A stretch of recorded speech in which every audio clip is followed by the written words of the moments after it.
everyone to our ESC of I Effective Universal Instruction Book Highlight Series kickoff. And I would love to introduce and welcome our special guest, Dr. Sarah Brown. How are you today, Sarah? I'm great, Melissa. How are you? Doing wonderful. We are talking about one of my very favorite topics, and I think you agree, MTSS. Absolutely. Yeah. And so I'm so excited that you're here with us today. Sarah joins us as a leading expert in the area of implementing MTSS and implementing this model across multiple levels. She's currently senior director at the Renaissance Corporation, and she's the MTSS solution specialist. Dr. Brown has also led statewide initiatives to implement this MTSS model. So I'm so excited to have you as part of our guest today, and I look forward to all the knowledge that you're bringing to us. Thanks, Melissa. I'm really excited to be here. Well, thank you so much for inviting me. I am really looking forward to spending some time digging into the universal tier today, or as I like to call it, the first intervention for all of our learners. And as we get started, I want to review a little bit about what I mean when I talk about the universal tier or tier 1.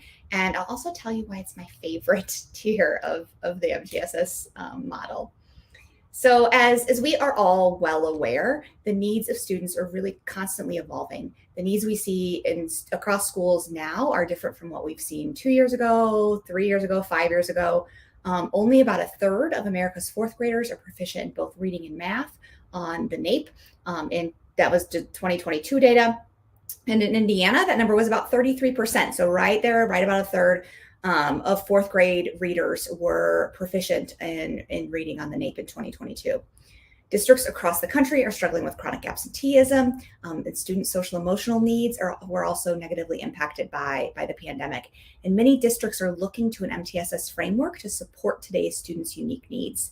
So I'm not going to spend a lot of time describing MTSS basics today, but I would like to review a couple of key MTSS concepts. So as we know, sometimes the best, juiciest information comes from a hot mic moment. And so today I have a couple hot mic moments around MTSS to share with you. One MTSS concept that's really worth reviewing is really around the pyramid itself. So most of us have seen the MTSS pyramid, but the pyramid actually contains our resources, not our students. So the MTSS pyramid is not about our students. It's about the resources in our schools. And it might seem a little minute or nitpicky to focus on that, but it really is important because when we believe that the pyramid contains students, then we tend to try to fix achievement issues through providing more and more interventions. We think interventions are the answer. And if a student isn't meeting expectations, then they must be a tier 2 student and must need an intervention, and we need to find an intervention. When in reality, that's not exactly always the case.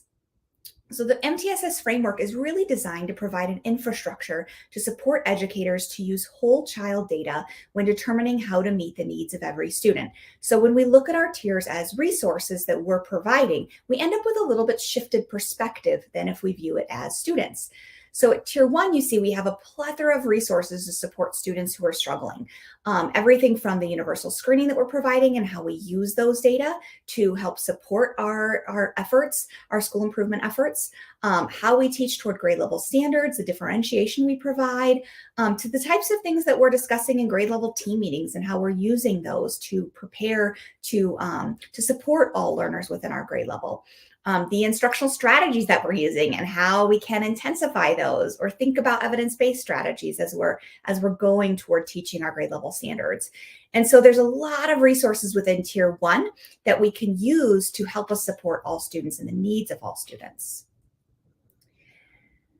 And so we're going to shift back to a second to think about the pyramid of students. So if if as schools we're trying to solve all of our problems with providing more and more interventions, we'll find that what happens is we decrease the intensity of those interventions and the effectiveness of those interventions, the more students that we're providing those to, because we only have so many intervention resources. It's not like those are expanding. And so if we're trying to solve all of our needs with interventions, then we end up with a system that's really overwhelmed. Our team members become overwhelmed. Our meetings become overwhelmed. Those teams who are trying to plan for all of the interventions and deliver the interventions and come up with new interventions and look at the data for the interventions and decide what to do next for the interventions, they can quickly become really overwhelmed with those needs. And so focusing efforts on improving the use of the resources that we have that we can provide to all students can be really helpful. Let's look at an example of this. So let's say we are in Indiana and we're focusing on providing more interventions. We have more students who have needs than we have in the past in our school. And so we want to provide more interventions to those students. A very perfectly reasonable thought, right? And we are very lucky because in our elementary school, we have about 400 students across our grade levels. So it's about usually around like three sections per grade. And we are really lucky to have a fabulous reading interventionist, an interventionist who gets to focus solely on reading and gets to just provide interventions throughout the day. And so if we are in average performing building within Indiana, 33% of our fourth graders scored at or above proficiency on the reading portion of the NAEP in 2022, then we would have about 268 students who might need intervention, who were below proficiency on that, on NAEP. And so if we think, we need to provide interventions to as many students as possible, and we have this fabulous reading interventionist. So we start out and we said, when we made our schedule this year, we had set out to have 9 interventions per day, because that was 30-minute intervention periods. And we had packed them all in with a planning period and a lunch for that interventionist, because, they're really great and they deserve that. And then we had 6 students per intervention, because that's what the programs that we use typically recommend. We could serve about 54 students at a time in those interventions. So now let's say that we thought, we have more students who need intervention. So we're going to increase the number of students. We're going to play around with our schedule a little bit and our group size. So we start out and we increase the group size to 10 from 6, and we double the number of groups. So likely what we do to do that is we either schedule those 30-minute interventions every other day. And so students are getting a couple days a week instead of 5 days a week of 30-minute intervention. Or we cut them down to 15 minutes, right? And we have 2 groups that can happen in those 30 minutes, and the interventionist can do 18 groups a day. So we increase, and we actually get up to 180 students. So we're closer, right? We're not close to 268, but we've gotten a little bit closer. So wow, that one interventionist can help almost 200 students, pretty good. In this case, though, what we sometimes don't think about is how that work that we're doing to provide more interventions is actually impacting the student outcomes for students who are receiving those interventions. We have 268 really needy learners, right? And so how can we make sure that we're getting the most bang for our buck for those students? And let's see what this decision to serve more students does to their ability to their progress.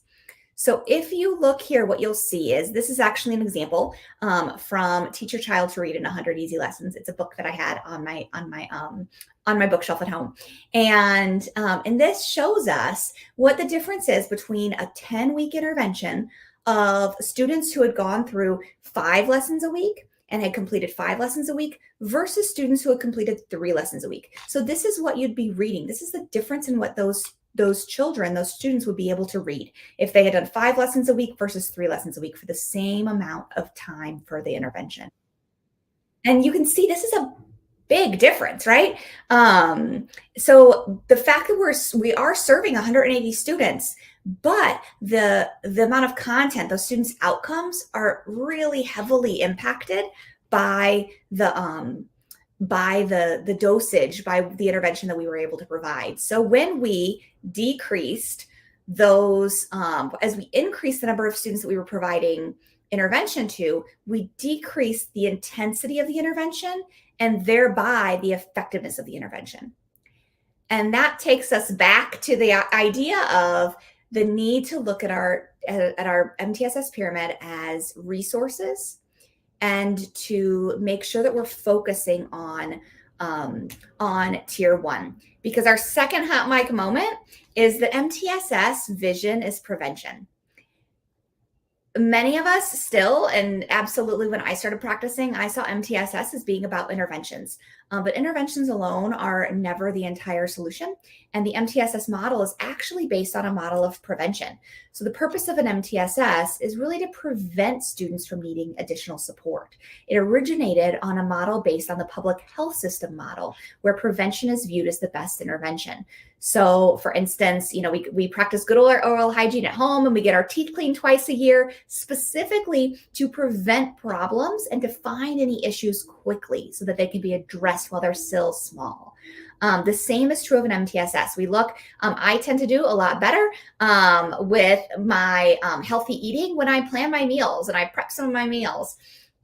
We know that we try to prevent forest fires, right? And many of us, if you're of my generation, remember Smokey the bear, who was always warning us about ways to prevent forest fires. And so the idea that an ounce of prevention is worth a pound of cure is really what MTSS is based on, and the public health system model is based on.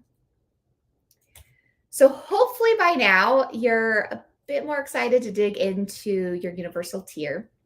And so we're going to spend a little bit of time exploring how to evaluate the effectiveness of tier 1.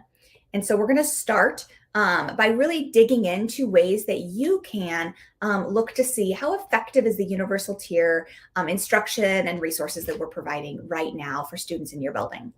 So the good news is you use the same data that you use for universal screening to identify students that you're using to identify individual students for intervention. You can use that to consider your system needs related to your universal tier or tier 1. So we look at achievement on the left. So when we think about achievement, we think of one point in time. So think about a well-child checkup or those developmental charts that we have. So achievement in the context of the universal tier is telling us about student likelihood to meet later expectations. So when you're collecting universal screening data, if you're using a technically adequate tool, what that's doing is those tools are very predictive of later outcomes. And so we're able to tell what percentage of our students today are set up to be successful in the future. We can also look at our tier 1 effectiveness through looking at growth over time. And so when we talk about growth, we're really thinking about the change in student learning between 2 points in time. And not only that, but we can take that change and compare it to an expectation of the change, the learning rate that they'll need to grow in order to either stay on track or get back on track. And so you can look at those growth rates too. And just a point to remember is that growth doesn't actually tell us anything about where a student is in terms of their overall risk. So a student who is at risk, who's an at-risk reader, may be able to grow quite a bit, right? And make really exceptional growth. Same thing could occur from a student who's high achieving. We need those students to also make really great growth, right? And so growth applies to all, and it's something that we can look at to make sure, are we growing all students within our school, and how is our universal tier helping all students to make great growth? So those are 2 ways that we can evaluate universal tier, and so we're going to dig into both. So we're going to start by exploring tier 1 system effectiveness through considering achievement. So in this case, you'll choose a cut point. Typically, districts pick about 80% of students meeting expectations. So if you have universal screening data or outcome data at the end of the year, you'll look to say, okay, are about 80% of students meeting our expectations? The trick here is without additional intervention. If I include all students who received intervention in that, then what happens is we're also counting about the success of our intervention resources, right? And there's a place for that. We absolutely want to do that. But we also need to make sure that, that we have enough of those intervention resources available to meet the needs of all students who meet them. So if they're already being used on part of that 80%, then we just need to make sure that, that you have enough intervention resources to meet those needs. So the idea, school districts often choose about 80% because that correlates with them being able to typically provide interventions or more intensive supplemental or intensive support to about 20% of their students. But if it starts to get much higher than that, then they find that their intervention systems are overwhelmed and it's hard for them to meet all of those students' needs. Some districts that I work with, I generally start, I don't always put a percent on it right away. I talk about, are there grade levels where you have more students who need intervention than you have intervention slots or spaces to provide those interventions?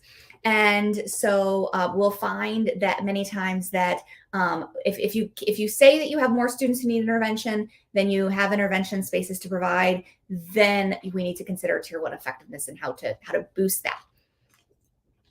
This is the point, and sometimes that I often hear, yeah, but Sarah. So in each of these cases, so I sometimes hear, yeah, but our kindergartners come in without a lot of prior educational experiences, or yeah, but we have really low parent participation in our school. Or yeah, but we just experienced a pandemic. We absolutely did. And yeah, but we have a high percentage of students with free and reduced lunch. And you might have other examples too of, yeah, Sarah, 80% would be nice, but we've got these other situations in our community that we're dealing with. In each of these cases, I would argue that an MTSS is going to serve your school even better. Because it provides a framework for you to use to intensify Tier 1 resources that you provide to all students to ensure that your interventions and your more expensive programming options and programs that you're running aren't overused. And so they're not overused, they're not overwhelmed, and they're able to be successful. So let's shift. We're going to shift to evaluating Tier 1 effectiveness with considering growth. So if you don't agree with me on evaluating with achievement, that's fine. You can start here. And when we consider looking at growth for Tier 1, we consider students who are starting on track. These students have likely received primarily Tier 1 resources this year. And so we're going to compare, you can either compare fall to winter data or fall to spring data, the data that you have, depending on the time of the year. But what you're going to do is compare how it looks for those students who started the year on track. And that's going to help us evaluate the effectiveness of our universal tier. So we're going to start by posing a bit of a question. I want you to listen carefully because this might be a different question than what you're expecting.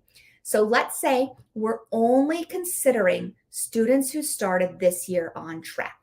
So they came in ready to rock and roll, right? They were on track when they started. What percent of those students who started the year on track do you expect to end the year on track? What percent of students who started the year on track do you expect to be on track at the middle or the end of the year? Everyone I have ever asked this question to has said 100%. And then they wonder if it's a trick question. So what are you saying, Sarah? Of course, the students who start the year on track should stay on track. And I expect those to be the students who absolutely are going to rock it this year. And, so one person has even said to me, so can you imagine which parent, how am I going to tell a parent that their student was on track, but now isn't on track, right? That's a little scary. So we know that we want that. So let's look at how to actually evaluate that. So there are several versions of this chart and graph in different programs. So depending on the data visualization tool that you use, this report might have different names. It might look a little bit different, but you likely have a report in your data visualization tools that will show you something like this. It might be called an effectiveness report. This one's from EduClimber and is called an effectiveness report. I like to call it a chutes and ladders because, again, if you're of my generation, you played a board game that took longer to set up than it took to play, but it had lots of chutes and ladders. And so what you see on this tool is on the left, you'll see fall data. And so the left represents percentages of students who were in different benchmark categories on a universal screening assessment. So they were either at or above benchmark, or they were slightly below or well below. And then on the right, you see data later in the year, in this case, winter. And so this is actually a representation. It isn't one actual district's data. But you can see, and so it shows you from fall to winter, here's how these students all moved. And so what you can see here is that not all students, and I've never seen, frankly, a school that's had all students who started on track continue on track. And so when we just look at the overall percent from the fall, or the overall percent at benchmark at the winter, it doesn't actually show you the changes between. You have some students who've gone up from below benchmark to meeting benchmark, and you've had some students who were at benchmark who no longer meet benchmark. And so by looking at a report like this, and many times districts will pick a number like 95%. We expect 95% of our students who start the year on track to remain on track, as a way to evaluate the effectiveness of Tier 1 resources that are being provided at grade levels. And so you can use reports like this to identify, okay, which grade levels could the universal tier be not resulting in as much progress as we expect. And we also find it's not enough to just consider this, because you could still have students, obviously, who a large percentage of students who need additional support, but it's oftentimes a really great first step at evaluating the success of your universal tier, because that question around what percentage of students who start the year on track remain on track is one that we can really dig into, and one that everyone can buy into is really important. So now that we've had some conversation about how to identify if our universal tier, where our universal tier needs to be made a little bit more robust, I'd like to consider some ways to actively improve Tier 1 for educators and learners. And I'm going to suggest that following a continuous improvement cycle, like you would for other new implementations and initiatives, is a way to start. So I won't talk through each of these in terms of each example that I provide, but just know that as you're thinking about the ideas, consider them to be part of a larger plan that you're supporting and monitoring toward. Successful system change requires a plan. It requires support to implement the plan as intended, and it requires regular evaluation of how it's going to allow leaders to remove barriers and support long-term change. And so this idea of implementing change as kind of having a plan to implement change and supporting that along the way is as true when we're thinking about Tier 1 and intensifying Tier 1 as it is with anything else that you're tackling. So we started by sharing a whole bunch of Tier 1 resources in many districts. Any of these, as you're thinking about things you can intensify, if you are identifying needs for intensification within your Tier 1, any of these can be intensified to change learning trajectories. So I'm going to dig into a couple ideas here and give you some examples, but just know that you can intensify across these, across any of these Tier 1 resources as you're thinking about, what are the things that we might change. So we're going to start with an example around instructional coaching. So lots of districts are very lucky to have instructional coaches. Some districts are not, but many districts are. And so let's say I have instructional coaching support within my building. So we might have instructional coaches now who support teachers when they reach out for help. So a teacher, an instructional coach maybe does a PD session about a strategy or about a topic, and a teacher reaches out and says, hey, I would love some help for this. Or in a newsletter that the instructional coach sends out, they offer support around specific things and teachers reach out. So that's one way to use instructional coaching support. Let's say in our building, we're like, we need to intensify this some to really get us a bigger bang for our buck, because we have more students who have needs than we have intervention spaces to provide them, right? So one thing we might do is have instructional coaches support individual teachers on specific needs identified by data. So now instructional coaches are meeting with individual teachers or that on needs that are identified either by the leadership team, the grade level team, the individual teacher themselves, needs that are identified by data. So we're actually using our data to drive the role of the instructional coach. We can also think about, as a really intensive way to use instructional coaches, are to support grade level teams on system level goals and plans. And so let's say at the kindergarten level, we've identified that we have students at the middle of this year who are we have a large percentage of students who are not meeting benchmarks for phonemic awareness. And so we dug hard into it the first half of the year, but we're still not seeing students grow the way that we need them to. And so the instructional coach helps the grade level team and works with the grade level team to build a plan to maybe implement some more routines, to think about to increase the amount of time that's spent on teacher-led instruction related to phonemic awareness, and maybe also build in more distributed practice. So instead of just at center time and kind of and literacy time, we're also building these phonemic awareness activities and games in throughout the day while we're lining up and all of the other things that kindergarten teachers are brilliant at.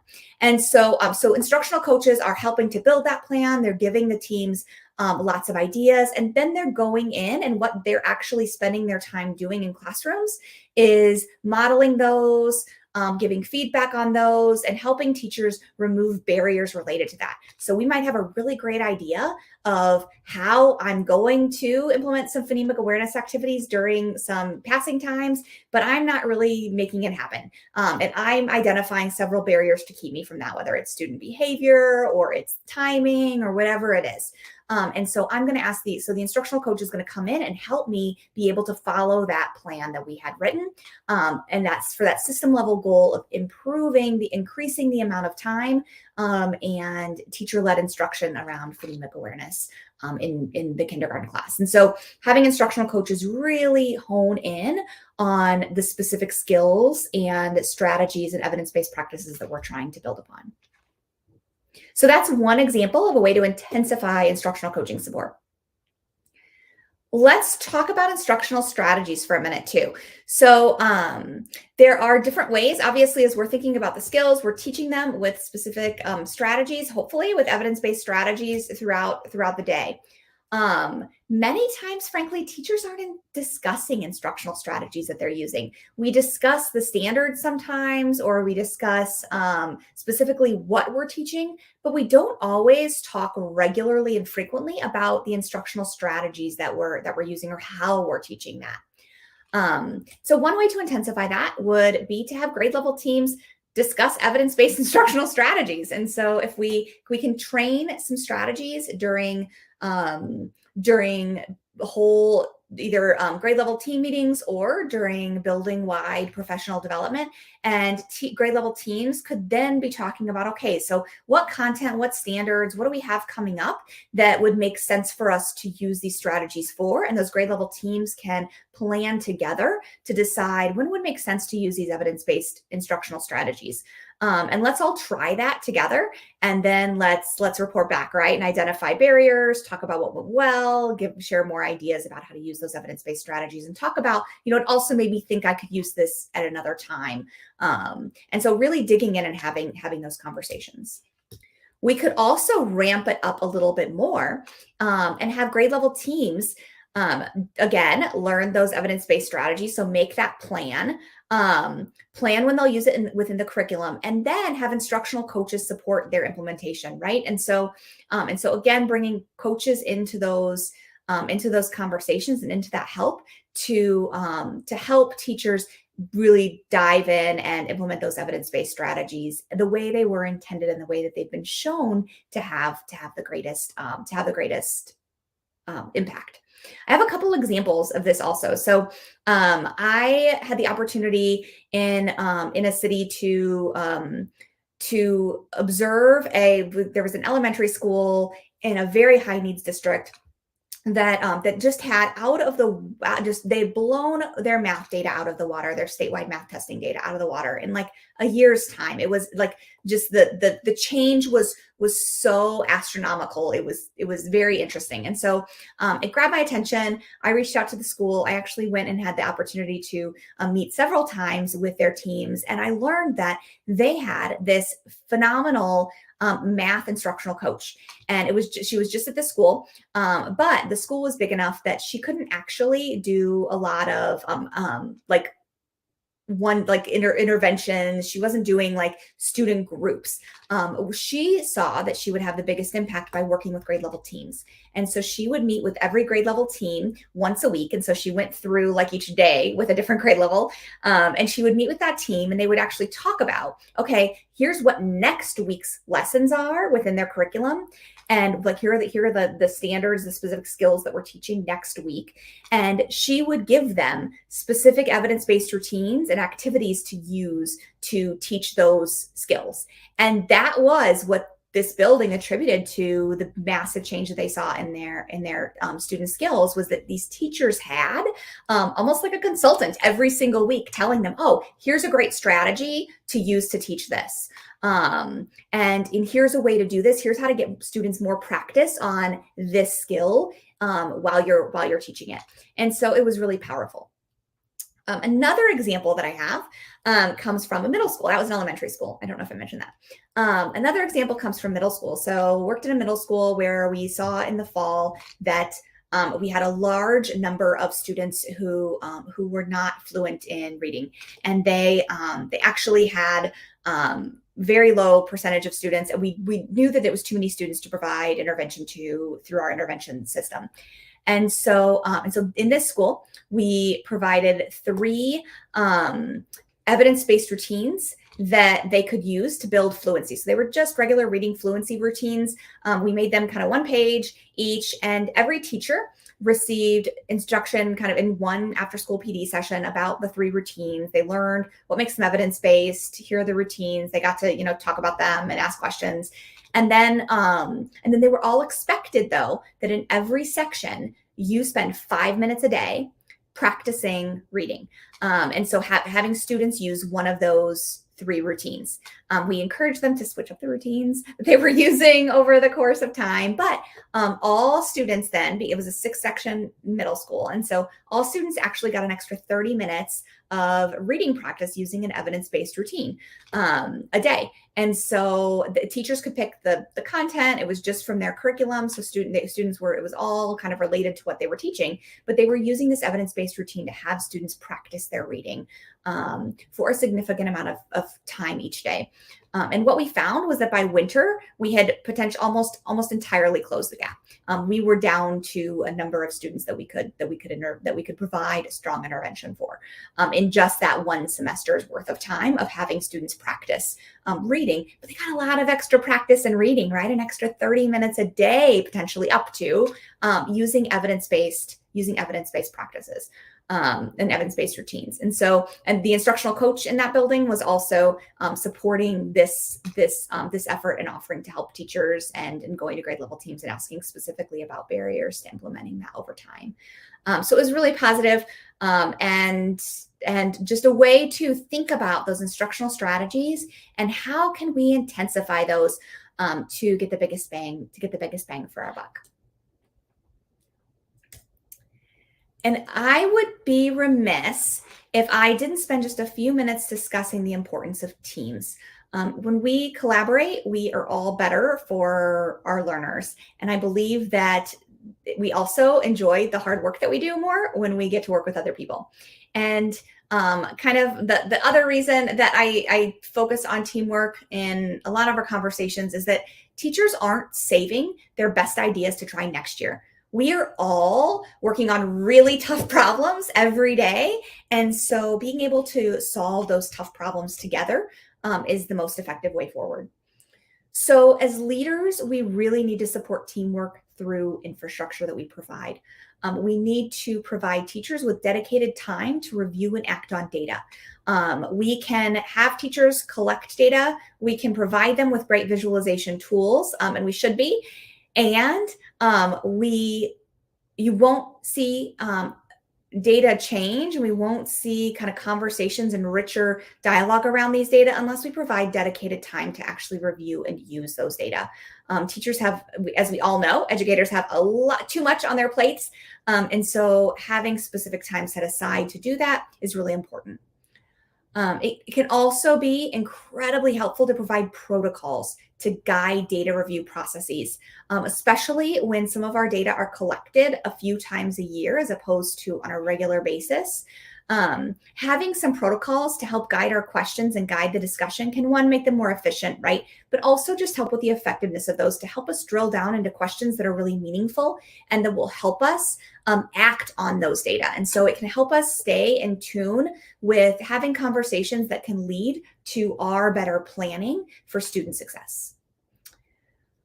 I'm also a big fan of modeling, and so inviting local experts to model facilitation of data conversations can be helpful. So if data conversations are happening at grade level teams, then give grade level team leaders an opportunity to have their conversations modeled either with their grade level team or through specific professional learning for them, so that they can actually see what is it like to facilitate data conversations with my peers and colleagues, and successful data conversations that will get us to those next steps and what to do with the data. Communicate the importance of the work. And so making sure that we're speaking to, this is why we're addressing the universal tier, whether it's through looking at our growth data or by having conversations about the tier being made up of resources and how we don't want to overwhelm our intervention systems, but really talk about the importance of that work and then continuously sharing the purpose of the work. One of the things that I think I've been most mind blown by, my mind was most blown by, and in my career has been the idea that consensus doesn't happen once. Consensus is continually happening. It's like spiraling. And so I have consensus today to work on the universal tier. But as we start to ask me or you or your educators to do something different, and so maybe you're asking me to shift the tool I use to look at my data, or you're telling me that maybe I need to ask different questions with my data, or asking me to do a class-wide intervention, you need to get consensus for that too. So consensus didn't end because we agreed to it and agreed in one meeting that this was important. Consensus comes as every single ask comes, and so making sure that we continuously go back to that and discuss that can be really helpful. And then also absolutely celebrate team achievements. So often we think about the next thing that we need to accomplish, and we don't take time to see all that we have accomplished and how far we've come. And with this work, there is a lot to accomplish. There's a lot of things that we can celebrate. When you look at that list of tier 1 resources, improvements to any of those things, intensifications to any of those can be reasons to celebrate as a team. And I truly believe that as leaders, we need to show that we believe we are better together through our actions, including these infrastructure support pieces, not through our words. So we can say that we're better together, but unless we're actually finding ways to support collaboration on a regular basis and an intentional basis, it doesn't flow through to the educators that we serve.